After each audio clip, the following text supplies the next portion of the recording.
Esther 3ஆம் அதிகாரம் முதலாம் வசனம். Esther chapter 3 verse 1. எஸ்தர் 3ஆம் அதிகாரம் முதலாம் வசனம். இந்த நடபடிகளுக்கு பின்பு ராஜாவாகிய அகாஸ்வேரு அமெதேத்தாவின் குமாரனாகிய ஆமான் என்னும் ஆகாகியனை மேன்மைப்படுத்தி தன்னிடத்தில் இருக்கிற சகல பிரபுக்களுக்கும் மேலாக அவருடைய ஆசனத்தை உயர்த்தி வைத்தான். இங்கே ஒரு மனிதன் உயர்த்தி வைக்கப்படுகிற ஒரு நிலவரத்தை நாம் பார்க்கிறோம். Here we find a man who is being exalted. அவனுக்கு எந்த விதத்திலும் தகுதிகள் கிடையாது. He has no such qualifications to be exalted. ஆனால் ஆண்டவர் இல்லாவிட்டால் அந்த இடத்துல இருந்த ராஜா அவனை உயர்த்தினான். Or the Lord or this king has exalted him. அவனை குறித்து வேதம் என்ன சொல்லுகிறது? What does the Bible say about him? அவன் ஒரு ஆகான் என்று சொல்லுகிறது. He is an Achan. அவனுடைய பெயர் ஆமான், ஆனால் அவன் ஒரு ஆகான். His name is Haman, but he is an Achan here. அப்படிதானே? ஆமான் என்னும் ஆகாகியன். He is Haman the Agagite.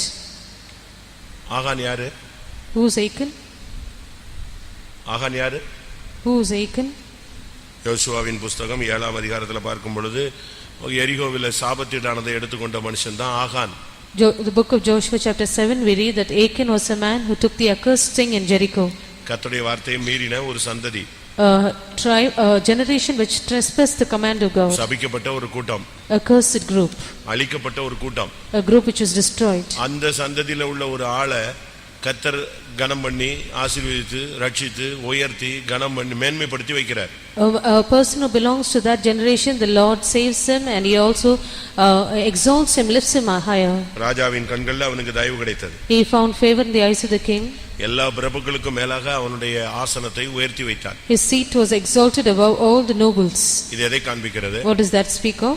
காணியாட்சிக்கு புறம்பா இருந்த நம்மை தேவன் தன்னுடைய கிருபையினாலே அழைத்து ரட்சித்து நம்மை சபையில கொண்டு வந்து வைத்ததை காண்பிக்கிறது. It speaks of we who are out of the commonwealth of God, the Lord has saved us, he has brought us into the church of God.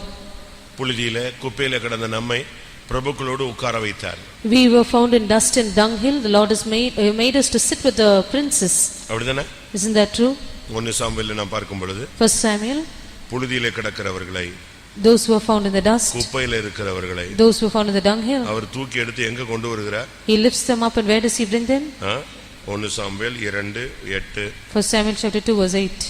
அவர் சிறியவனை புழுதியிலிருந்து எடுத்து எளியவனை குப்பையிலிருந்து உயர்த்துகிறார். அவர்களை பிரபுக்களோட உட்காரவும் மகிமையுள்ள சிங்காசனத்தை சுதந்தரிக்கவும் பண்ணுகிறார். பிரபுக்களோடு உட்கார வைக்கிறார். He makes them to sit among the princes. இன்னைக்கு நாம எல்லாம் கர்த்தர் பரிசுத்தவான்கள் சபையில உட்கார வைத்திருக்கிறார். Today the Lord has made us to sit among the congregation of the saints. ஆனா என்ன நடந்தது? But what happened then? அதுதான் நீங்க நல்லா கவனிக்கணும். This is what you have to pay attention to. அவனுடைய வாழ்க்கையில் நடந்த சம்பவம் என்ன? What is the incident that took place in his life? நல்ல விதத்துல ராஜாவும் தேவனும் அவனை கனம் பண்ணி உயர்த்தி ஆசீர்வதித்து எல்லாரையும் விட மேன்மையாக வைத்துக் கொண்டு வருகிறார். In the right manner the Lord and the king had exalted him, blessed him and also kept him more excellent than all the others. ஆனா இப்பொழுது அவனுக்கு நிலவரம் எப்படி மாறி கொண்டு வருகிறது? Now what is the state that is in him? நமக்கு ரட்சித்திருக்கிறாரு. He has saved us, அபிஷேகம் பண்ணிருக்காரு, anointed us, நல்ல சபையில கொண்டு வந்திருக்காரு, brought us into his church, ஊழியக்காரங்களோட ஐக்கியம் வச்சிருக்காரு. the fellowship of the saints. இன்னும் ஒரு ஸ்டெப் போனா நம்ம மகிமைக்கு போய்டுவோம். Just another step we will be in glory. அப்படிதானே? Isn't that true? அப்படிதான் இப்ப நம்ம எல்லாரும் கற்பனையில இருக்கிறோம். Each of us are in such an imagination. ஒருவேளை அது உண்மையாக இருக்கலாம். Perhaps it might be true. ஆனா இடையில நடந்த சம்பவம் என்ன? But what happened in between? அவனுடைய வாழ்க்கையில கொஞ்சம் கொஞ்சமாக வீழ்ச்சி உண்டானது. Little by little there was a fall in his life. 1ஆம் வசனம் சொல்லுகிறது அவனை உயர்த்தி வைத்தான். Verse 1 says he was being advanced. ஆனா அதுக்கு பின்பு அவனுடைய வீழ்ச்சிக்கு காரணம் என்ன? What was the reason for his fall after which? ஞானஸ்நானம் பெற்று அபிஷேகம் பெற்று சபைக்குள்ள வந்துட்ட பிறகு நம்முடைய கேரக்டரை ரொம்ப மாற்றணும், உருவாக்கணும். After we are water baptized, anointed, come into the church, our character should be changed and formed. சும்மா இங்க வந்துட்டு வேடிக்கை பார்த்துட்டு போறதோ இல்ல கொஞ்ச நேரம் ஆவில நிரம்பிட்டு போறதோ ஏதோ வந்துட்டு போறோங்கிற மாதிரி ஒரு மெம்பர்ஷிப்பா இருக்க கூடாது. We should not just be members of the church and be spectators of having come here and returning. நாம் இந்த சபைக்கு வந்து ஒரு சப்ஸ்கிரைபர் கிடையாது. We are not a subscriber of the church. நாம் தான் search. We are the church. நாம் தான் அவயவம். We are the members. இவனுடைய வீழ்ச்சியின் தொடக்கம் என்ன? What is a beginning of his fall? Esther 3:5. Esther chapter 3 verse 5. ஆமான் மொர்தெகாய் தன்னை வணங்கி நமஸ்கரியாததை கண்டபோது மூர்க்கம் நிறைந்தவன் ஆனான். இதான் முதல் அவனுடைய வீழ்ச்சியினுடைய துவக்கம். This was the beginning of his fall. என்ன செய்யல? What did he not do? அவனை ஒருத்தன் விஷ் பண்ணல. One did not wish him. 1000 பேர் விஷ் பண்றான், அதுல ஒரு ஆள் விஷ் பண்ணாம போயிட்டான். Thousands were greeting him, but one of them did not greet him. அவன் வந்தா எல்லாரும் எழும்புவாங்க. Everyone will stand up when he comes. எல்லாரும் வாழ்கன்னு சொல்லுவாங்க. They will all greet him. ஒரு சிலர் கையை உயர்த்தி கும்பிடுவாங்க. Some will raise their hands ஒரு சிலர் தலையை தாழ்த்துவாங்க. some will bow their heads down. ஏதோ ஒரு விதத்துல அவனுக்கு எல்லாரும் நமஸ்காரம் செய்தாங்க. In some way they will all show reverence to him. But இவன் ஒரே ஒரு ஆள் மொர்தெகாய் இவனுக்கு என்ன செய்யல? விஷ் பண்ணல. This one man Mordecai, he did not wish him. இது அவனால பேர் பண்ணவே முடியல. This could not be endured at all in his stead. தாங்க முடியல அவனால. He could not bear it. பயங்கரமா மூர்க்கமாயிட்டான். He was full of wrath. எப்படி இருக்குன்னு பாருங்க. What is that state? இப்படி யாருக்காவது இருக்கா? Is anyone in that state? யாராவது உங்களுக்கு சோத்திரம் பண்ணாம போயிட்டாங்கன்னா உங்களுக்கு எப்படி இருக்கும்? If anyone has not greeted you, how will you feel? சொல்லுங்க. நீங்க சோத்திரம் பண்ண மாட்டீங்க. You will not greet them back. உடனே என்ன சொல்லுவீங்க? Give respect, take respect ன்னு சொல்லுவீங்க. Immediately you will say give respect and take respect. மரியாதை கொடுக்காதவனுக்கு என்ன மரியாதை? If they do not give respect, then what should I respect them for? ஏன் நீங்க ஏரியா பிரேயர் போல? Why didn't you go for the area prayer? அந்த வீட்டுக்கு போனா வான் கூட அந்த ஆள் சொல்லல. If you go there, the person will not invite us. மரியாதார் தலைவாசல் மிதிக்க வேண்டாம். Do not step into the door of them who do not respect you. அப்படிதானே? Isn't that நம்ம true? இப்ப எல்லாரும் நம்மள வந்து ஹானர் பண்ணனும்ங்கற ஒரு ஸ்டேட்டஸ்க்கு வந்துட்டோம். All of us have come to a status where we should be honored by the people. ஆனா நீங்க எவ்வளவு வேற ஹானர் பண்றீங்க? But how many do you honor? கனம் பண்ணுவதில் ஒருவரை ஒருவர் முந்திக் கொள்ளவர். We should take a step forward in honoring one another. பிரச்சனையே இங்க தான் ஸ்டார்ட் ஆச்சு. That is where the problem began. ஆமானுடைய வீழ்ச்சியினுடைய ஃபர்ஸ்ட் ஸ்டெப் மத்தவன் தனக்கு ஸ்தோத்திரம் பண்ணல, அதான் பிரச்சனையே. The first step of the fall in the life of Haman was that other did not give him reverence. அது ஒரு மரியாதைக்குரிய காரியமாக இருந்தாலும், Though it was a respectable act, இதுக்கு நீ இவ்வளவு டென்ஷன் ஆக வேண்டிய அவசியம் இல்ல. there was no use that he should be so much tensed on this நீங்க case. சொந்தக்காரங்க வீட்டுக்கு போறீங்க, கல்யாண வீட்டுக்கு போறீங்க, அங்க போறீங்க, இங்க போறீங்க, உங்களை ஹானர் பண்ணலன்னா உடனே நீங்க உங்களுக்கு என்ன ஆயிடுது? சொல்லாம கொள்ளாம சாப்பிடாம அப்படி இப்படி சந்து வழியா வெளியே வந்துருவீங்க. You go to your relative's house, you go to a marriage party, you go here and there, but if they are not honored there, you will without informing them return. ஒருவேளை அவங்க உங்களை கவனிக்காம கூட இருந்திருக்கலாமே. Perhaps they had missed you by mistake. முதல் பிரச்சனை இவனுக்கு வந்து இப்ப ஸ்தோத்திரம் அல்ல, அதான் problem. His first problem was that he was not greeted. இப்படி எங்கயாவது நீங்க போய் சொந்தக்காரங்க வீடுகள்ல உங்களை மதிக்கல, மரியாதை பண்ணலன்னு சொல்லிட்டு சண்டை போட்டு சாப்பிடாம ஓடி வந்து சாகுற வரைக்கும் அந்த வீடுகளுக்கு போகாம இருக்கிற ஏதாவது ஆமான் உள்ள இருக்கானா? Is there any Haman who are seated here saying, you have gone to your relative's house and they have not honored you and respected you, therefore you have not spoken to them from that day onwards? என்ன நடந்துச்சு? What happened then? மூர்க்கம் நிறைந்தவனானான். He was full of wrath. மூர்க்கத்தினுடைய துவக்கம் வந்து கசப்பு. The beginning of a wrath is bitterness. எபேசியர் 4ஆம் அதிகாரத்தை நாம் பார்க்கும்போது, Ephesians chapter 4. எப்பொழுது மூர்க்கம் உண்டாகிறது? When is there wrath? வேதம் என்ன சொல்லுகிறது? 31ஆம் வசனம். Verse 31. எபேசியர் 4:31. Ephesians 4:31. சகலவிதமான கசப்பும் கோபமும் மூர்க்கமும். கசப்பு கோபமா மாறி மூர்க்கம், அது கோபம் அடுத்த ஸ்டெப்புக்கு வரும்போது அதுக்கு பேர் என்னது? மூர்க்கம். Bitterness become anger and anger becomes wrath. அதுக்கு பிறகு சத்தம் கூடிரும்.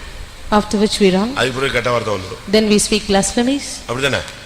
கசப்பு, கோபம், மூர்க்கம், கூக்குரல், தூஷணம், மற்ற எந்த துர்க்குணம்.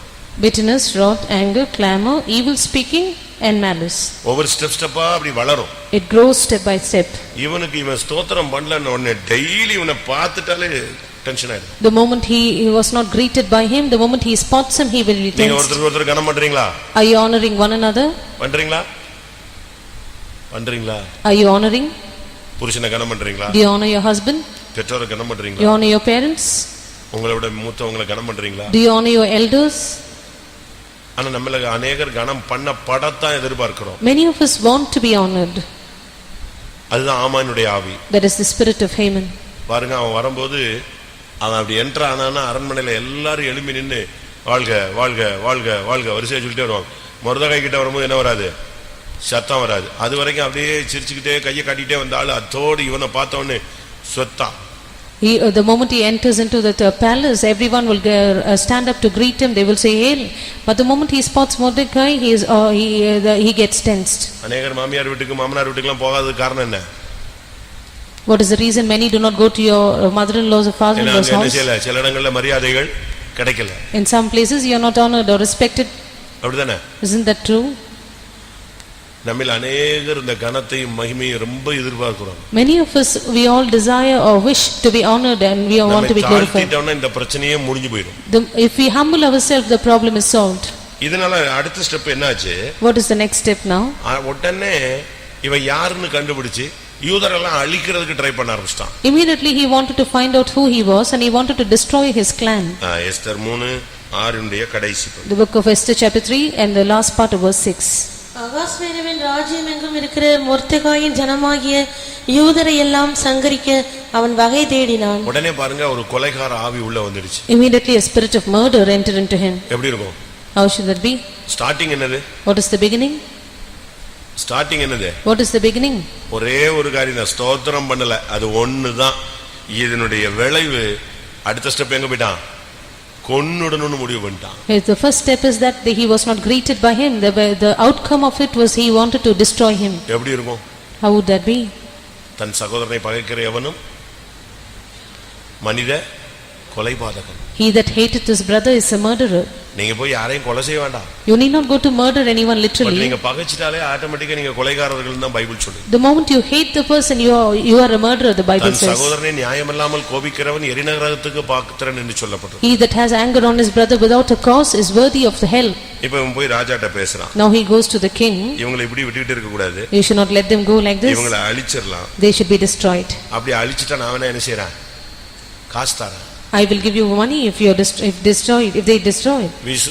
காசுனால பணத்தினால எதையும் சாதிக்கலாம் அப்படிங்கிற சில அறிவு அநேகருக்கு இருக்கு. There are also certain knowledge in us where we want to destroy, can prove anything or do anything with money. சீமோன் என்கிற ஒரு மந்திரவாதி இருந்தான். There was one sorcerer by name Simon. அவன் இயேசுவை விசுவாசித்தான். He believed on Jesus. But அவன் மனம் திரும்பவில்லை. But he did not repent. அவன் நாட்களிலே பேதுரு அந்த இடத்துக்கு வந்து ஊழியம் செய்ய வந்தான். During his days Peter ministered in his place. பேதுரு யார் மேல எல்லாம் கை வச்சானோ அவனுக்குலாம் அபிஷேகம் கிடைச்சது. Whomsoever Peter laid his hands on were anointed. இவன் பார்த்தா என்னடா இப்படி ஒரு gift இருக்கா? He looked at that gift and he was amazed. இப்படி ஒரு பவர் இருக்கா? Is there such a power? கை வச்சா வந்துருது. The moment he laid his hands, he was anointed. Where did he go? வீட்டுக்கு போய் மொத்த பணத்தை தூக்கிட்டு ஓடி வந்தான். He went home, took all the money and came back. பணத்தை வந்து பேதுருட்ட கொடுத்துட்டு He gave the money to Peter. எனக்கு இந்த gift ஆபரேட் பண்ண வைங்கன்னா. Make this gift operate in me. பேதுரு என்ன சொன்னாரு? What did Peter say? உன் பணம் உன்னோடு கூட நாசமாய் போக கடவுள். Let your money perish with you. பணத்தினால ஊழியத்துல எதையும் சாதிக்க முடியாது. You cannot do anything with money in the ministry. பணத்தினால பரலோகத்துல ஒண்ணுமே சாதிக்க முடியாது. You cannot do anything in heaven with money. Bible சொல்லிருக்கு பணம் பாதாளம் மட்டும் பாயும்னு சொல்லிருக்கு. The Bible says money will go up till the hell. எங்க போகாது? But where will it not go? பரலோகத்துக்கு போகாது. It will not go to heaven.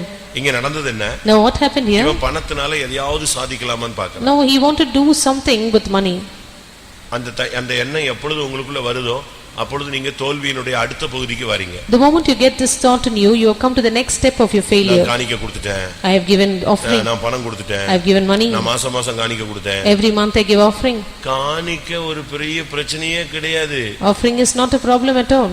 காணிக்கை உன் மேல விழுந்த கடமை. Offering is the duty that is upon you. காணிக்கை கொடுப்பேன்னு ஒரு பிரதிஷ்டை பண்றது அது பிரதிஷ்டை கிடையாது. அது உன் மேல விழுந்த, நான் சொல்றது நல்லா புரிஞ்சுக்கணும், நான் தசமபாகம் கொடுப்பேன் அப்படிங்கிறது பொருத்தனையே கிடையாது. யாக்கோபு அந்த பொருத்தனை தவறா பண்ணதுனால அவனால நிறைவேற்றப்பட முடியாமலே போயிடுச்சு. You should not make a consecration that you will pay the tithes. That is not a consecration at all. That is wrong. தசமபாகம் என்பது பொருத்தனை அல்ல. Tithe is not a consecration. It is not a தசமபாகம் என்பது உன்மேல் விழுந்த கடமை. Tithe is not a vow. It is a duty fallen on you. நீ இந்த உலகத்துல சம்பாதிக்கிற அவ்வளவு சாபம். Everything that you earn on this earth is a curse. அதுல அந்த 10ல 1 கொடுக்கும்போது அந்த சாபம் என்ன செய்யுது? நீங்குது. When you give 1/10 of all that you earn, your curse is removed. அதான் Bible. That is the Bible. அந்த சாபம் நீங்கிட்ட பிறகு அந்த 9% எதா ஆயிடுது? உனக்கு புனிதமா உன் கையில கிடைச்சிருது. Once the curse is removed, the remaining 9% is purity in your hands. அந்த சாபமாகிய 1% எங்க போயிடுது? தேவனுடைய வீட்டுக்கு போயிடுது. The 1% which is cursed, it goes to the house of God. அப்ப இது பொருத்தனையா கடமையா? So is it a vow or is it your duty? இது கடமை. It is your duty. இங்க இவன் பாருங்க பணத்தினால எதையாவது சாதிச்சிடலாமான்னு பாக்குறான். Now he tries to prove something with money. ஒரு சிலர் எல்லாம் சொல்றாங்க நான் அவ்வளவு கொடுத்தேன் இவ்வளவு கொடுத்தேன் நான் அப்படி பண்ணேன் இப்படி பண்ணேன். கொடுத்ததை சொல்லி காட்டவே கூடாது. Some will say I have given this much and that much, I have done this and that. You should never mention what you have done. நீங்க பாருங்க நம்ம தான் இப்படி கையில காசு வாங்குறோம். This is how we get money in our hands. அப்போஸ்தலர் கையில காசு வாங்குனதே கிடையாது. The apostles never took money in their hands. எங்க வைக்கணும்? Where should they be laid? எங்க வைக்கணும்? அப்போஸ்தலர் உட்கார்ந்து இருப்பாங்களோ இல்ல நின்னுட்டு இருக்காங்களோ பிரசங்கம் பண்ணிட்டு இருக்காங்களோ வர்றவங்க எல்லாம் எங்க காசு வச்சிட்டு போயிடுவாங்க? அப்போஸ்தலருடைய பாதங்கள்ல வச்சிட்டு போயிடுவாங்க. Whether the apostles stand or sit or whether they are preaching, or those who come should lay the money at the feet of the apostles. இப்ப நம்ம அப்படி இல்ல, இப்ப கொஞ்சம் ஹைடெக்கா மாறி இருக்கோம் அவ்வளவுதான். We are not the same. We have become a little high tech now. நீங்க வேணா பாருங்க. You can consider திருப்பதியில at Tirupati, எந்த சாமி கையில கொடுக்கறான், எந்த பூஜாரி கையில கொடுக்கறான்? which is that god or which is that எந்த priest கையில கொடுக்கறான்? which is the priest he is handing over the money to? ஒருத்தன் கையிலும் கிடையாது. To none. எல்லாம் அங்க எதுல போட்டு போயிடுறாங்க? உண்டியல் பெட்டியில போட்டு போயிடுறாங்க. They put it in the offering box. யாரு போட்டானே தெரியாது. No one knows who has offered. 100 ரூபாய் 50 ரூபாய் போடுறானா? Whether 100 or 50. crores கணக்குல போடுறான். The money goes in the amount of gross. நான் போன வாரம் படிச்சேன், எண்ணி பார்த்தானா 1000 கோடி இருந்துச்சாம். Last ஒரு week மாச வருமானம். the income of 1 month was around 1000 crores. நம்ம இங்க 150 ரூபாய் கொடுத்துட்டு நான் காணிக்க கொடுத்தேன், இன்னைக்கு தான் பாஸ்டர் பார்த்தேன், கொடுத்தேன், சிரிச்சேன், காபி கொடுத்தேன், எல்லாம் 150 ரூபாய்க்கு இந்த போடு பிரசங்கம் விட்டா பேப்பர்லயே போட்டு போயிடுவான். For 150 rupees we will say I have given offering to the pastor, I took coffee and so on. பணத்தினால ஒண்ணும் சாதிக்க முடியாது. You can never get anything done through money. ஆனா இந்த ஆவி பாருங்க ஆமானுக்குள்ள இப்படி வந்துருச்சு. But this spirit entered into Haman. அவனுக்கு ஸ்தோத்திரம் பண்ணலன்ன உடனே அவனை கொன்றணும்னு முடிவு பண்றான். Because he was not greeted, he came to decision to destroy him. அதுக்காக பணத்தை செலவழிக்கிறதுக்கு அவன் ready ஆகறான். For which he is also ready to spend his money. அவன் மைண்ட்ல அவங்களை அழிக்கணும்ங்கற ஒரு ஸ்பிரிட் இருந்துட்டே இருக்கு. A spirit which was to destroy them continued in his mind. அந்த ஸ்பிரிட் எப்படி வந்துச்சு தெரியுமா? How did the spirit enter into him? அவன மாத்திரமல்ல, Not only him, அந்த சந்ததியவே அழிச்சிரணும்ங்கறான். the whole clan. 13ஆம் வசனம். Verse 13. எஸ்தர் 3:13. ஆதார் மாதமான 12ஆம் மாதம் 13ஆம் தேதியாகிய ஒரே நாளிலே சிறியோர் பெரியோர் குழந்தைகள் ஸ்திரீகள் ஆகிய சகல யூதரையும் அழித்து கொன்று நிர்மூலமாக்கவும் அவர்களை கொள்ளையிடவும். பாருங்க அந்த ஸ்பிரிட்டோட வளர்ச்சி எப்படி வருது பாருங்க. Consider the growth of the spirit. ஸ்தோத்திரம் பண்ணாதது யாரு? Who did not greet him? சொல்லுங்க. ஸ்தோத்திரம் பண்ணாதது யாரு? Who did not greet him? ஒரு single person. One single person. ஒரு ஆள் ஸ்தோத்திரம் பண்ணல, அதுதான் ப்ராப்ளமே. The problem is only one man did not greet him. அழிக்கணும்னு இப்ப பிளான் பண்ணது எவ்வளவு வேற? But how many did he now destroy to kill? லட்சக்கணக்கான குழந்தைகள் பெரியோர் சிறியோர் எல்லாம் அந்த ஜாதியவே அழிச்சிரணும்ங்கறான். But he wants to destroy lakhs of people, the little children, the women and the young and old. He wants to destroy the whole clan. உங்களுடைய பகை பாருங்க ஒரு சந்ததிக்குள்ளே வந்துருது. Your hatred now enters into the whole generation. சபைக்குள்ளே வந்துருது. It comes into the church. குடும்பம் முழுவதுக்கும் வந்துருது. It comes into the whole family. சபை முழுவதுக்கும் வந்துருது. It goes throughout the whole church. எனக்கு ஆச்சரியமா இருக்கு. இதனுடைய வேர் என்னது? What is the root? ஸ்தோத்திரம் அல்ல. He did not greet him. நீங்க விசுவாசிகள் எப்படி இருக்கீங்கன்னு எனக்கு தெரியல, வேலூர் எனக்கு தெரியாது. I do not know the state of the believers here. இன்னும் ஒரு வருஷம் கழிச்சா நான் உங்க ரெக்கார்ட் எல்லாம் சொல்லுவேன். Perhaps after 1 year I will give you a record. அப்படிதானே? Isn't that true?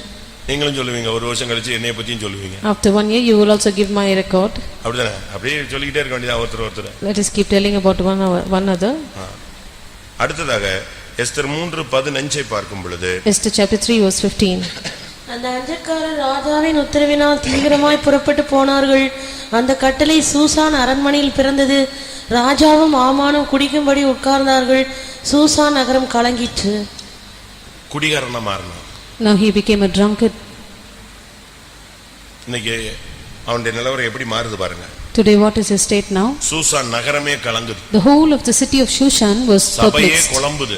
The whole church is now குடும்பங்களே perplexed. கலங்குது. The families are troubled. ஒரு தனி மனிதனால Because of அநேகர் கலக்கம் உண்டாகும். Because of a single man there is a confusion between many. இந்த கசப்புடைய effect எப்படின்னா, Look at the effect of the bitterness. எபிரேயர் 12ல நீங்க பாக்கும்போது Hebrews chapter 12. இந்த கசப்புக்கு ஒரு 3 சக்தி உண்டு. There is a force for this bitterness. 3 சக்தி உண்டு. 3 kinds of forces in அது bitterness. என்ன 3 சக்தி? What are those powers? ஒன்று கிருபையை இழந்து போக வைக்கும். One is to lose the grace of God. இரண்டாவது அநேகரை கலக்கம் உண்டாக்கும். Many is to secondly it is to trouble many அநேகரை தீட்டுப்படுத்தும். and to defile many. 12:15 Chapter 12 verse 15.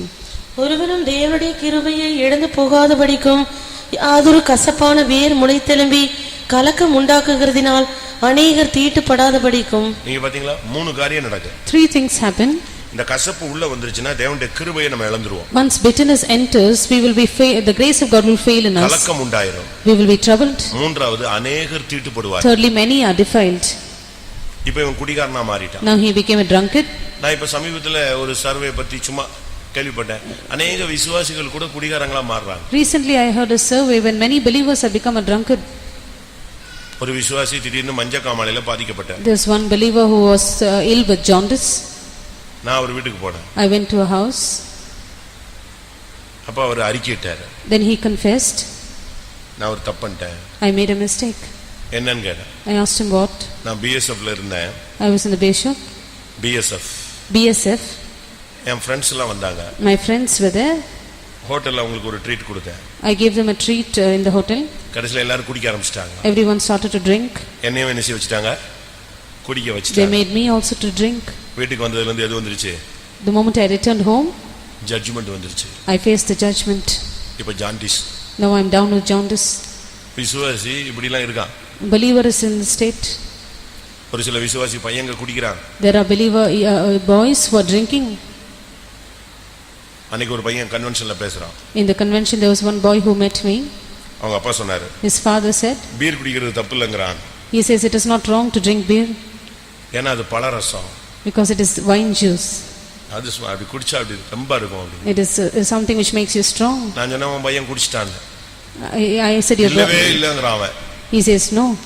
அவங்க அப்பா குடிச்சிட்டியாடா உண்மையாடா பாஸ்டர் முன்னால சொல்றா குடிச்சிட்டியாடா. நான் சொன்னேன் குடிச்சிட்டான். அவன் குடிக்காமலாம் வந்து ஸ்டேட்மெண்ட் சொல்றான். அது குடிச்சா அது பழரசம் நல்லா இருக்கும்னு சொல்ல மாட்டான். எப்படி குடிக்கிறான்? என்ன சொல்றான்? Not having drunk, is he coming and giving the statement that it is a wine juice and it can be drunk? விசுவாசிகள் இப்படி எல்லாம் மாறிட்டு இருக்காங்க. This is how the believers are changing. ஒரு சகோதரியுடைய புருஷன் குடிகாரனா இருந்தான். The husband of one believer, but அவன் ஞானஸ்நானம் எடுத்திருந்தான். but he was baptized. 1-2 ராபோஜனம் எடுத்திருந்தான். He also took a communion. திரும்ப அவன் குடிச்சிட்டான். After which he drank again. அப்ப ஒரு ராபோஜனம் வந்தது. There was one communion service. அந்த சகோதரி சொன்னாங்க தயவு செய்து ராபோஜனம் எடுத்துறாதீங்க. The sister said do not take part of the communion. அது பெரிய சாபமா It is a great curse. அபாத்திரமா போஜனம் பண்ணிராதீங்க. Do not be unworthy to take part of it. அவன் பயந்து போய் ராபோஜனம் எடுக்கல. So he was scared that he did not take part. வீட்டுக்கு போன உடனே when he returned home பயங்கர சண்டை. There was a great fight. ஒன்னால தான் எனக்கு ராபோஜனம் கிடைக்காம போச்சு. Because of you I did not take part of the communion. என்னை எடுக்காதன்னு பயங்காட்டி விட்டுட்ட. You made me afraid. யான் கூட குடிச்சவங்க எடுத்தான்ல இன்னைக்கு. All those who drank with me took part of the communion. எப்படி क्वेश्चन எப்படி வருது பாருங்க. How does the question now come? அப்ப விசுவாசி எதுல ஐக்கியமா இருக்க நீ? So how are the believers in fellowship? இன்னைக்கு விசுவாசிகள் अनेகர் இப்படி இருக்காங்க. There are many believers like this today. ஆனா நம்மள பார்த்தா ரொம்ப டீசன்ட்டா ரொம்ப நல்லா பேசுவாங்க. They will be very decent, they will speak well to us. நான் இங்க வர்றதுக்கு ஒரு கொஞ்ச நாளைக்கு முன்னால ஒரு வீட்டுக்கு போனேன். Few days before I came here I went to a house. அவர் ரொம்ப நல்ல விசுவாசி. He was a good believer. சொன்னா நீங்க கண்டுபிடிச்சிடுவீங்க. If I tell you, you will find out. But அவன் இப்போ சமீபத்துல குடிகாரனா மாறி இருக்கான். Recently he has become a drunkard. நான் போனா எனக்கு கொடுத்த ராஜ மரியாதையை பாத்தீங்கன்னா அவன்ட்ட நீ குடிச்சியான்னு கேட்கறதுக்கு எனக்கு மனசே வரல. When I went there, the royal respect that he gave me, I did not have the mind to ask him whether he was drunk. கேட்டா ஒண்ணு ஓடிடுவான். If I ask இல்ல him, குடும்பத்தை விட்டு போயிடுவான். இல்ல செத்து போயிடுவான். if I ask him, either he will run away or leave his family or he will die. இப்ப கடைசி காலத்துல இது ஒரு ஸ்பிரிட் ஆமானுடைய வல்லமை நம்முடைய பையங்களை நம்முடைய விசுவாசிகளை குடிகாரங்களா மாத்துற ஒரு This is the spirit of Haman, the spirit this power is making our young boys, our believers as drunkards. இன்னைக்கு अनेகர் இப்படி கெட்டு போயிட்டு இருக்காங்க. Many are perishing in this way in these last days. அடுத்து இவனுக்குள்ள உள்ள கேடு என்ன? What is the next imperfection in him? Esther 5ஆம் அதிகாரம் 9ஆம் வசனம். Esther chapter 5 verse 9.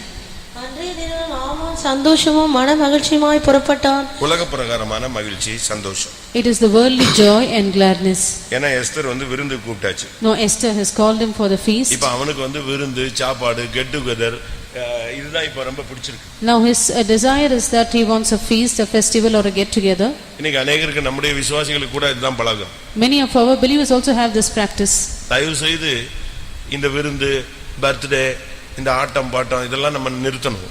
Kindly I request you, do not stop with all these festivals and feasts and celebrations. பிறந்த நாள் கொண்டாடுறது, To celebrate the birthday, அதுக்கு ஒரு ஹோட்டல்ல கொண்டு போய் கொண்டாடுறது. take them to a hotel and celebrate there.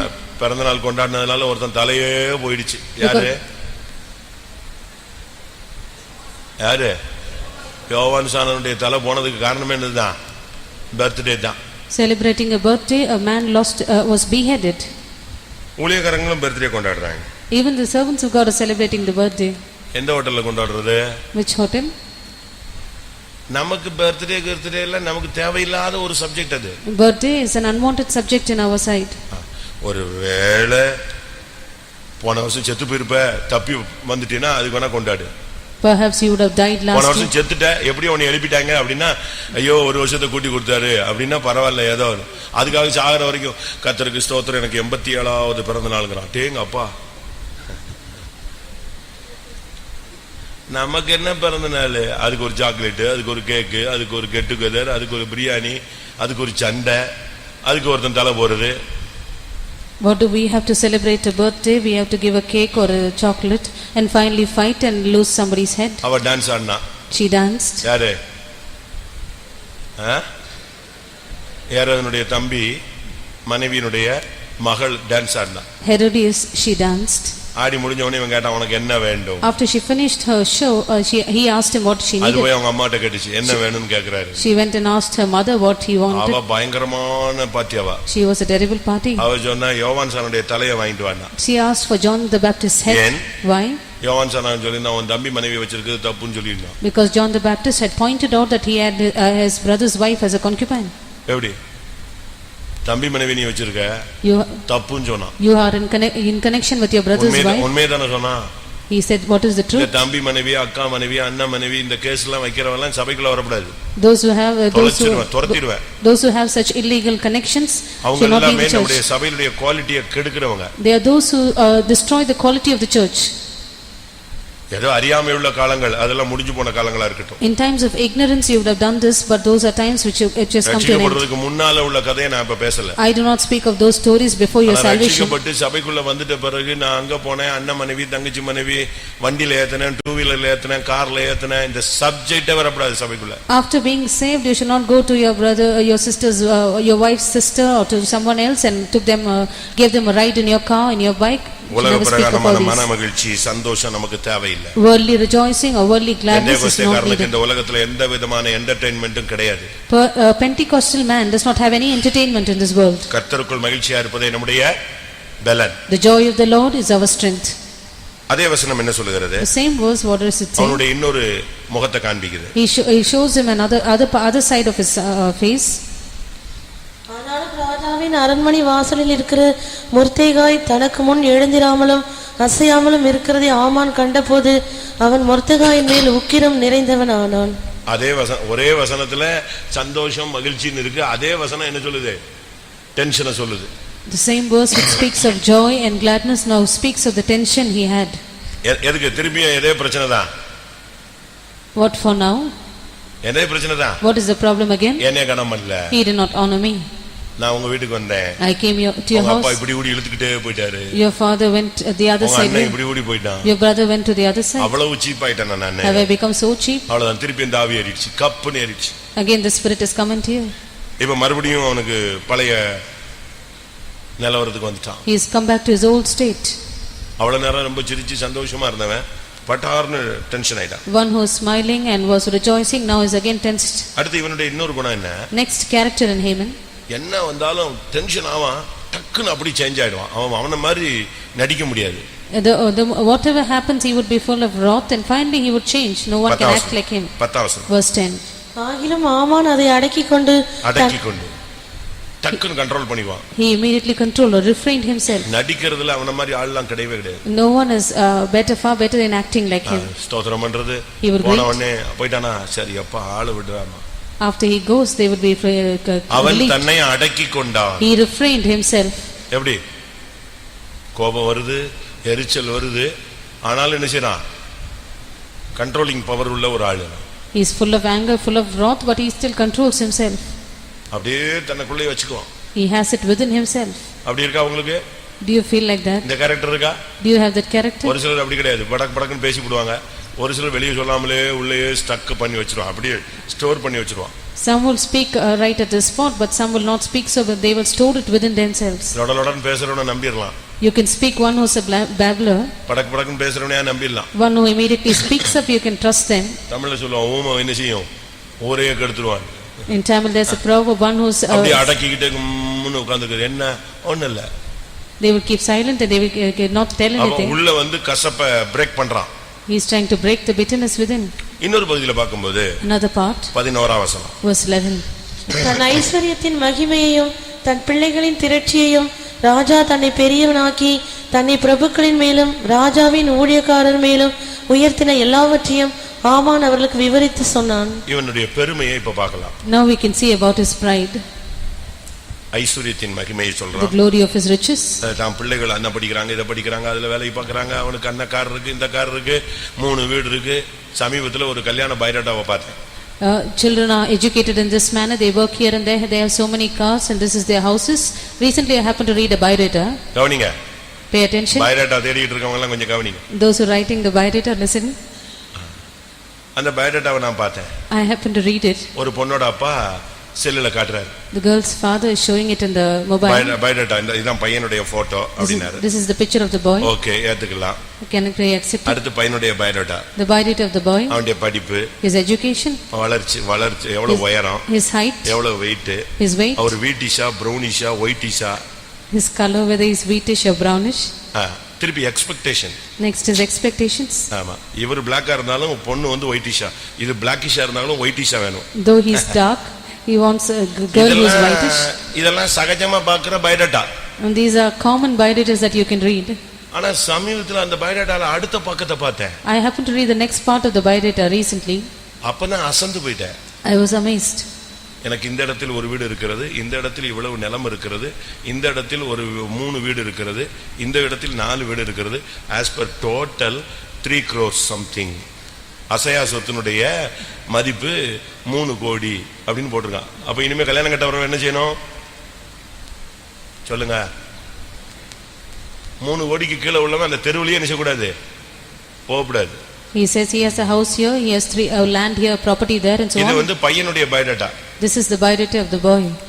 எனக்கு அசந்து போயிட்டேன். I was totally perplexed there. அப்பா இது பயங்கரமான ஸ்கீம். பயங்கரமா இப்போ புது பிசினஸ் தொடங்கிட்டாங்களே நான் சிபிஎம்லயே. The Pentecost has started with new business now. ஒருவேளை அது உண்மையா தான் சொல்லியிருக்காரு, பொய் கிடையாது. எல்லாம் நான் விசாரிச்சிட்டேன், உண்மைதான். I have inquired, all that he said is true. வீடு இருக்கு, He has a house, 4 கடை இருக்கு, 4 shops, ஊர்ல இடம் இருக்கு. he has a land in his. அதெல்லாம் போட்டா உண்மையா 3 கோடி வரலாம். Altogether it sums up to 3 crores. பரவாயில்ல. No, that is okay. இப்போ என்ன பண்றது? Now what should we do? இனி வர்றது எப்படி வரணும்? The alliance now, what should it be? யார் வருவா அந்த பயோடேட்டா பார்த்த உடனே? Who will come looking at this biodata? இவனை சாப்பிடுற மாதிரி ஒரு ஆள் தான் வந்தாதான் என்ன செய்ய முடியும். அவன் உடனே இனிமே எனக்கு 3 கார் இருக்கு, 7 தெரு இருக்கு, பரிசு எப்படி எழுதிட்டு வந்தாதான் 30 கோடின்னு உடனே இவன் ஓகே பண்ணுவான். A person who would eat him up would come, only then he would okay. இப்படிலாம் இன்னைக்கு நம்முடைய நிலவரங்கள். ஆமானுடைய ஆவி சபைக்குள்ள பூந்து தம்முடைய ஐஸ்வரியத்தின் மகிமை, தன்னுடைய திரட்சி, என் பிள்ளை அதை படிக்கிறான், இதை படிக்கிறான், என் பொண்ணு அதை படிக்குது, இதை படிக்குது, ஒன்னு அபிஷேகம் பற்றிச்சான்னு கேட்டா தலையை கீழே போட்டுருவான். போட்டு இந்த பாம்பு படத்தை கீழே போட்ட மாதிரி தம்மா. ஏன்னா அபிஷேகம் இதுதான், இது போடுற ட்ரெஸ், இது போடுற திரட்சியும் இதுக்கு மூஞ்சில எங்க அபிஷேகம் இறங்கும். Now our people speak about the glory of their riches and the multitude of their children and the children who what they are educated and this and that.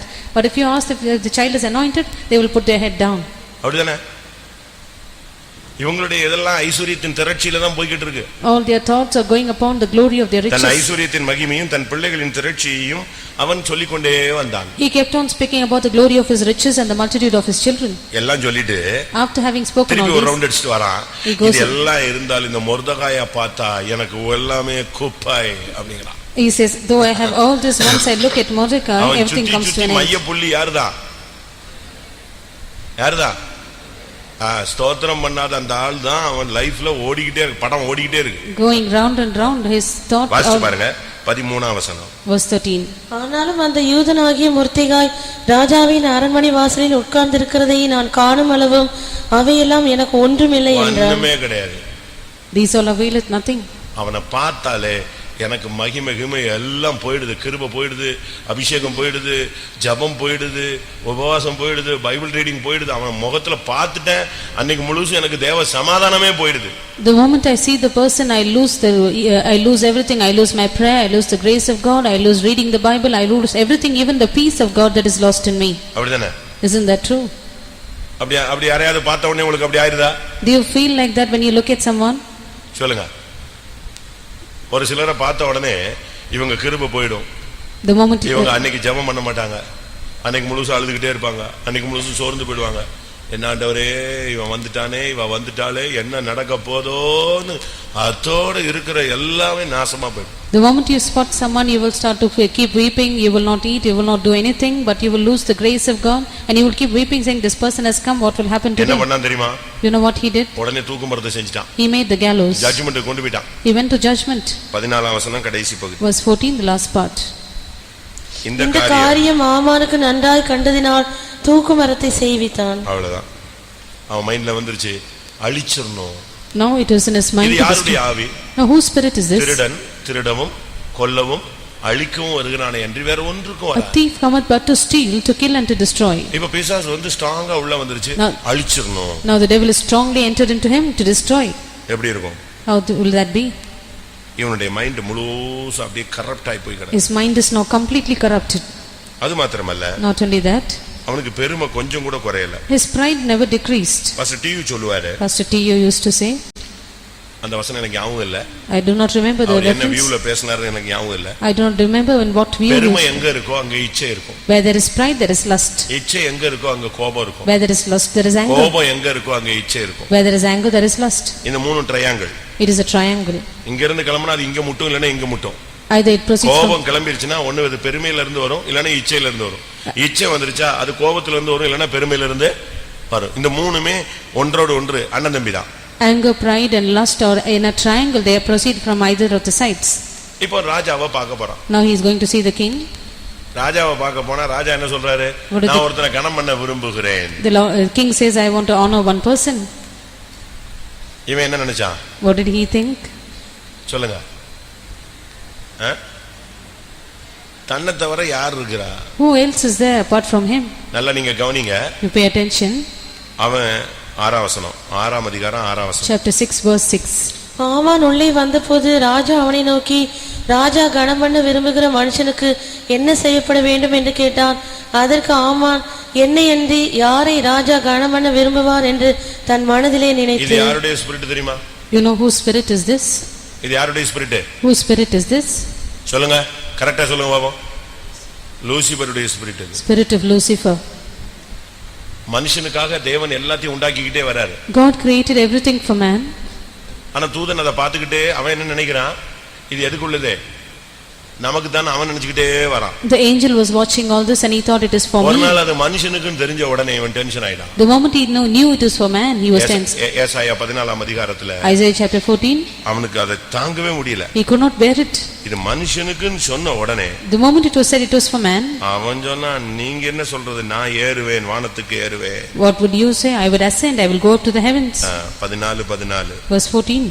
13 நான் வானத்துக்கு ஏறுவேன், தேவனுடைய நட்சத்திரங்களுக்கு மேலாக என் சிங்காசனத்தை உயர்த்துவேன், வடபுறங்களில் உள்ள ஆராதனை கூட்டத்தின் பர்வதத்திலே வீற்றிருப்பேன் என்றும், நான் மேகங்களுக்கு மேலாக உன்னதங்களில் ஏறுவேன், உன்னதமானவருக்கு ஒப்பாவேன் என்றும் நீ உன் இருதயத்தில் சொன்னாயே. எப்படி அவனுக்கு அந்த முழு சீயோன் எல்லாமே யாருக்கு தான் ரெடி பண்ணிட்டு இருக்காருன்னு நினைச்சான்?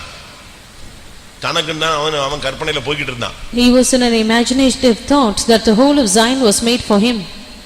திடீர்னு பார்த்தா அது யாரு? மனுஷனுக்குன்னு தெரிஞ்ச உடனே அவனுக்கு ஒண்ணுமே புரியல. இது என்னடா இது, ஒரு செகண்ட்ல எல்லாமே போயிடுச்சேன்னு உடனே அது எப்படி ஏறிடுவான்? நான் ஏறுவேன். All of a sudden when he came to know that it was for man, he could not bear it. He said, I will ascend. இந்த ஸ்பிரிட் தான் இப்ப ஆமானுக்குள்ள வந்துச்சு. Now this spirit entered into him. அதனால இவன் என்ன பண்ணிட்டான்? தன்னை கனம் பண்றதுக்கு என்னென்ன லிஸ்ட் உண்டோ வரிசையா சொல்ல ஆரம்பிச்சிட்டான். So whichever way in which he could be honored, he started to mention them.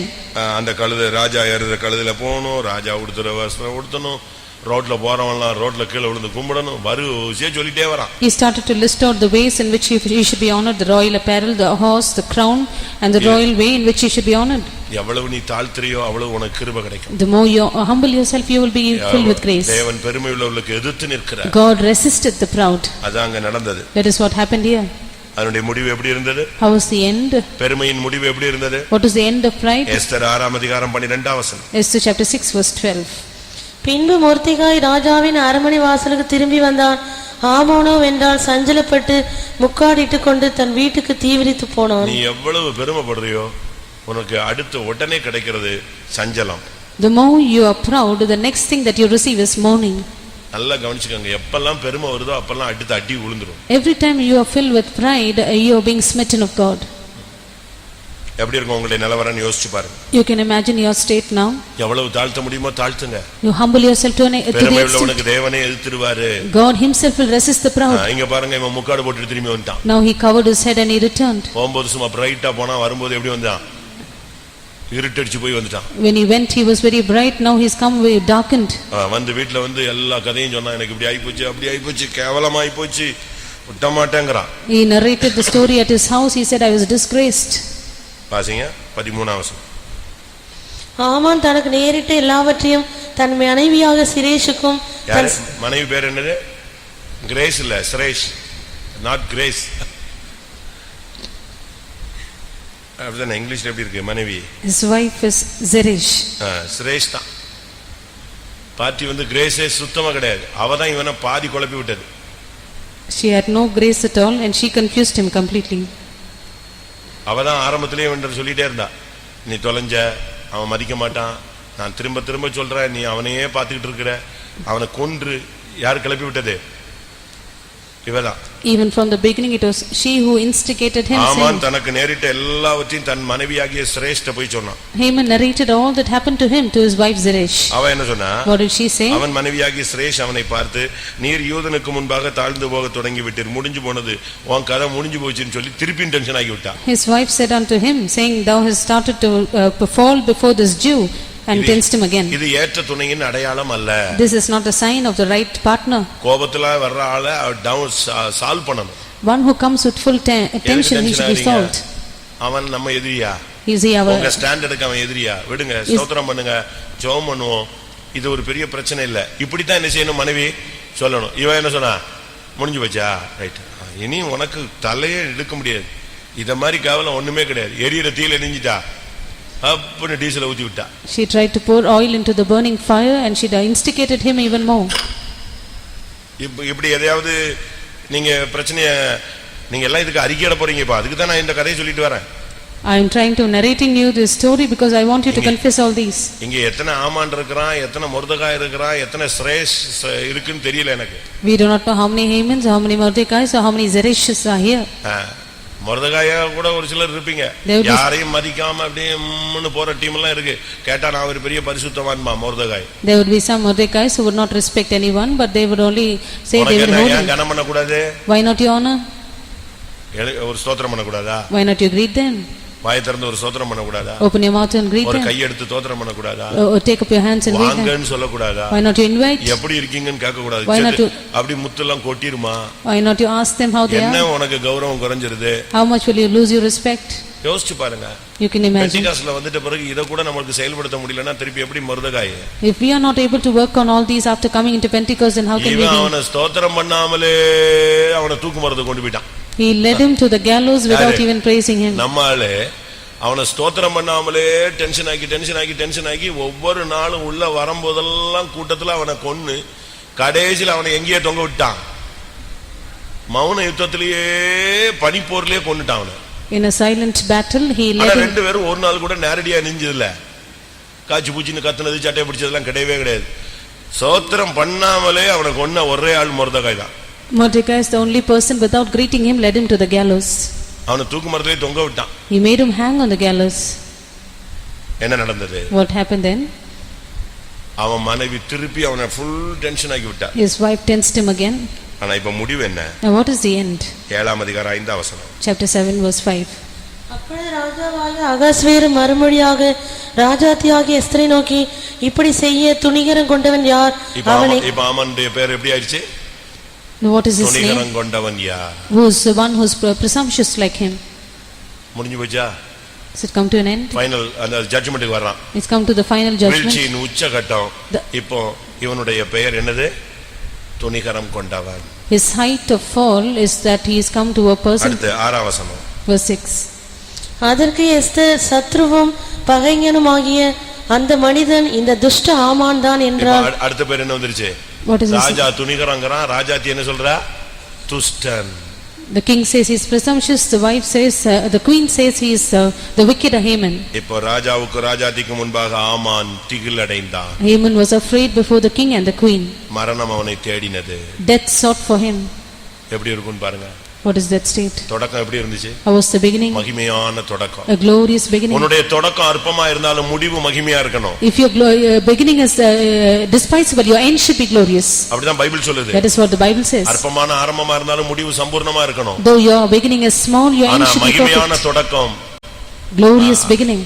எவ்வளவு தோல்வியான ஒரு முடிவு. What a great failure the end was. எல்லாரும் கொஞ்ச நேரம் கண்களை மூடுவோம். Let us all close our eyes for some time. எனக்குள், நமக்குள், உங்களுக்குள் இந்த ஆமான் இருந்தால் இன்றைக்கு ஆமானுக்கு ஒரு முடிவு உண்டாகட்டும். If Haman is found in me, in you, in us, then let us bring an end to Haman today. ஆமான் விருந்துக்கு உயிரோடு வந்தான். Haman came alive for the feast.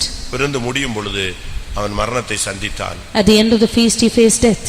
நீங்களும் நான் இந்த கூட்டத்துக்கு வரும்போது ஆமான் உயிரோடு வந்திருக்கலாம். Haman would have come alive to this meeting when you came. திரும்பி போகும்போது ஆமான் உங்களோட உயிரோடு வரக்கூடாது. When you return, Haman should not return alive. அவனை தேவனுடைய பலிபீடத்துல வைங்க. Place him on the altar of God. ஒரு விடுதலை நமக்கு உண்டாகட்டும். Let us have a deliverance. ஆம், இந்த ஆமானுடைய தாக்குதல் எனக்குள் இருக்கிறது என்கிறதை ஒத்துக்கொள்கிறவர்கள் கண்களை மூடி முழங்கால் படியிடுவோம். All those who accept I have this attack of Haman in me, let us all close our eyes, kneel down. ஒரு 10 நிமிடம் நீங்க தேவனுடைய சமூகத்துல நான் சொன்ன பாயிண்ட்ல உங்க இருதயத்தை டச் பண்ண பாயிண்ட பலிபீடத்துல வைங்க. For 10 minutes, all the points which touched your heart from among the points that I mentioned, place them on the altar. கர்த்தர் நம்மை நேசிக்கிறார். The Lord loves us. இந்த இரண்டாவது கூட்டத்தில் நமக்குள்ள ஒரு பரிசுத்தமாகுதலை அவர் விரும்புகிறார். The second meeting he desires a sanctification in us. எல்லாவற்றின் துவக்கம் அவன் தன்னை மதிக்கல, அதுதான் பிரச்சனை. The beginning of all is that he did not respect. யார் மதிக்காட்டாலும் உன்னை கர்த்தர் கனம் பண்ணுவார். If others do not respect you, God will honor you. பரலோகம் உன்னை கனம் பண்ணா அது போதும். Heaven will honor you, that is sufficient. தேவன் உன்னை கனம் பண்ணா அதை விட மேன்மை வேற ஒண்ணுமே இல்லையே. If God will honor you, there is nothing more excellent than that. முகஸ்துதியை ஏன் விரும்புகிறாய்? Why do you want to be falsely pleased or falsely மனுஷன் உன்னை கனம் பண்ணனும் ஏன் விரும்புற? Why do you want man to please you, honor you?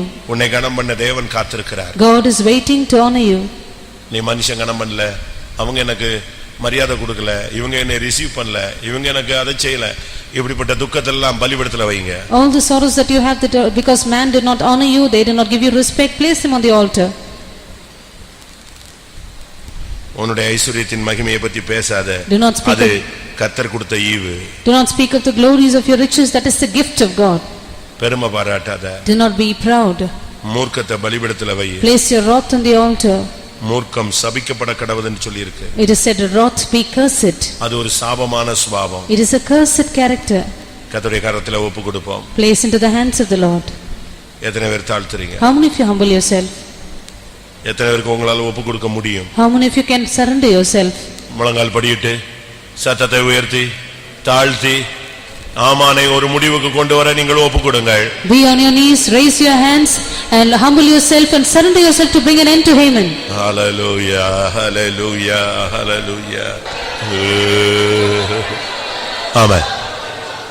உங்களில் எத்தனை பேர் ஆமானுடைய ஆவி உங்களுக்குள் இருந்து போராடுகிறதை உணர்கிறீர்கள்? உங்களில் எத்தனை பேர் ஆமானுடைய செயல் எனக்குள் இருக்கிறது என்பதை ஒத்துக்கொள்கிறீர்கள்? ஆமானுடைய ஆத்மாவில் இருந்த கலக்கம், ஆமானுடைய ஆவியில் இருந்த போராட்டம், ஆமானுடைய சரீரத்தினுடைய வெளிப்பாடுகள், செயல்கள், பேச்சுகள், அந்த தன்மைகள் எனக்குள்ள அடிக்கடி தலையெடுத்து வந்திருக்கிறதை நான் உணர்கிறேன் என்று எத்தனை பேர் உங்களால் ஒத்துக்கொள்ள முடியும்? ஆமான். இன்றைக்கு இந்த கூட்டத்தில் ஆமான் அழிக்கப்பட போகிறான். ஊழியத்தையும் ஜீவியத்தையும் நஷ்டப்படுத்தின அந்த ஆவி இன்றைக்கு ஒரு முடிவை சந்திக்க வேண்டும். ஆமானுடைய தன்மை எனக்குள் வெளிப்படையாக மறைமுகமாக ரகசியமாக சூழ்நிலைகளின் மத்தியில பல இடங்களில, வீட்டுல, வேலை ஸ்தலங்கள்ல, ஊழியங்கள்ல நான் அதை வெளிப்படுத்தி அந்த வல்லமைக்கு அடிமைப்பட்டிருந்தேன். அது தவறு. தெய்வம் எனக்கு மன்னிக்கணும். அதிலிருந்து எனக்கு ஒரு விடுதலை வேணும். இன்றைக்கு இந்த கூட்டத்தோடு என்னோடு போராடுகிற மறைந்திருக்கிற ஆமான் அழிக்கப்படணும்னு விருப்பப்படுகிறவர்கள் எழும்பி அறிக்கையிடலாம். நன்றாக புரிஞ்சுக்கணும். ஊழியக்காரங்க, விசுவாசிகள் எல்லாருமே அறிக்கையிடலாம். ஒரே டைம் தான், ஒரு 2 minutes or 3 minutes தான், ஒவ்வொருத்தரா அல்ல. ஒவ்வொரு கூட்டத்திலையும் நான் வர்ற கூட்டங்கள் அனைத்தும் அறிக்கைக்கு நேரம் கொடுக்கப்படும். தயவு செய்து ஆமானை வீட்டுக்கு கூட்டு போயிடாதீங்க. இன்றைக்கு அவனை அழிச்சிட்டு நீங்க திரும்பி போங்க. அதுக்கு ஒரு அபிஷேகம் உங்களுக்கு கிடைக்கும். அவனை பலிபீடத்தில் வைக்கிறதா அறிக்கை. நீ அறிக்கை பண்ணாட்ட அவனை பலிபீடத்தில் நீ வைக்கலன்னு அர்த்தம். அவனை தப்ப விடுகிறாய். அறிக்கை செய்தா உட்காரலாம். அடுத்த அக்கினிக்கு நீங்கள் இடம் கொடுக்க வேண்டும். அறிக்கை செய்து விட்டு நீங்கள் அப்படியே போய்விடக்கூடாது.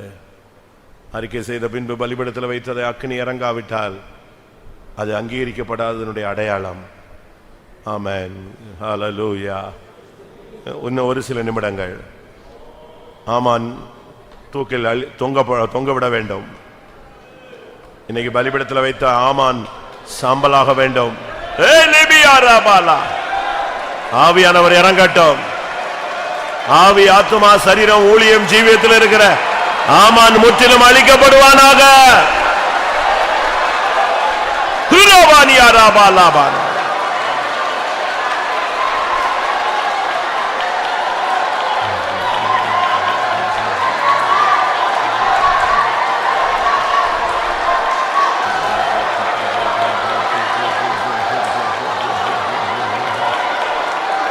ஆமாம்.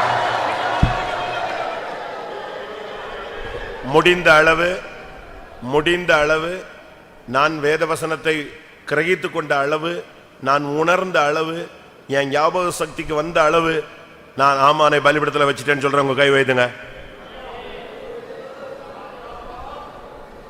ஒருவேளை இந்த ஆமானாலதான் சில காரியங்கள் நடக்காம இருக்கலாம். இன்றைக்கு அவன் அழிக்கப்பட்ட எல்லாம் சக்சஸ் ஆயிடும். இந்த ஆமானாலதான் வியாதி இருக்கலாம். இது அழிக்கப்பட்ட அவனுக்கு சுகம் கிடைக்கலாம்.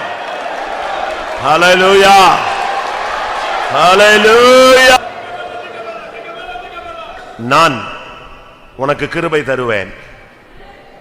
நீ அதை பரிசுத்தத்துக்கும் உண்மைக்கும் நீ உபயோகப்படுத்தினால் நான் உன் மூலமாய் செய்யும் காரியங்கள் பயங்கரமாய் இருக்கும். நீ என் கிருபையை பரிசுத்தத்திற்காகவும் என்னுடைய வல்லமைக்காகவும் என்னுடைய நாமத்துக்காகவும் நீ உபயோகப்படுத்தினால் நான் உன்னோடு கூட இருந்து பெரிய காரியங்களை செய்வேன். செயலாலும் நினைவாலும் கனவாலுமே செய்வீனை பாவங்கள் கழுவிடுமே. செயலாலும் நினைவாலும் கனவாலுமே செய்வீனை பாவங்கள் கழுவிடுமே. சிந்திய பரிசுத்த மரியாவே நிரப்பிடுமே. சிந்திய பரிசுத்த மரியாவே நிரப்பிடுமே. செயலாலும் நினைவாலும் கனவாலுமே செய்வீனை பாவங்கள் கழுவிடுமே. செயலாலும் நினைவாலும் கனவா